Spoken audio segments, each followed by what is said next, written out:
Question 2 is just a little bit different from the first question in that I didn't give you the equation of the line to begin with. I gave you the question having you to calculate the distance that point B is to the line that joins these 2 points together. So your first step for this one should be to get the equation of the line that passes through both C and D. So that's what I have written right here. Get the first step, get the equation of the line through C and D. So I found the slope between CD.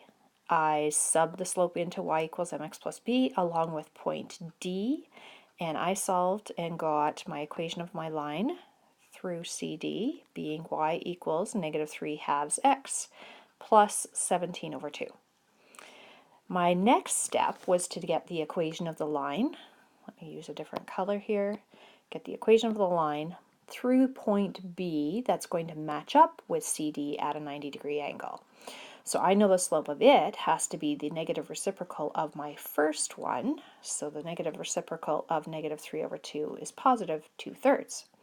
I used that along with point B to get the equation, and I found that the equation was equal to y equals 2/3 x minus 5/3. Now the next step will be to get the intersection point of those two lines. So line 1 and line 2, I used a method of substitution once again, and I got this crazy intersection point, and it's actually, I think, correct. I did try to double check it on Desmos. I found that the intersection point was x equals 61 over 13 and y is equal to 19 over 13. So my last step here then is to find the distance that between B and my point of contact, which was the 61 over 13 and 19 over 13.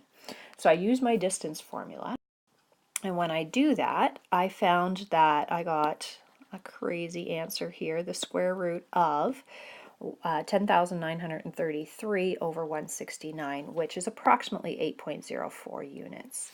So point B is about 8.04 units from the line joining points C and D. Now, for question number 3, calculate the distance that F is to this line. This line y equals 5. This is just a horizontal line with a slope of 0 and a y-intercept of 5. So slope of 0, it's horizontal, and it passes through the y-axis at 5. Now we want to go from point F to that line, so it meets at a 90-degree angle. So a strategy that you can always use is to do a sketch, and that's exactly what I did for this question, and I've done it for other ones as well. It's a strategy you can use when you are solving problems that you're not sure about as a starting point, if nothing else. So if we want the shortest distance, we know it will be vertical because it has to be perpendicular to the horizontal line. And that means it's just like the rise, and there's a rise distance of 4 units. I'm going from 1 here up to positive 5 here, and that's a distance of 4 units. And I don't need all the fancy other stuff to go with that.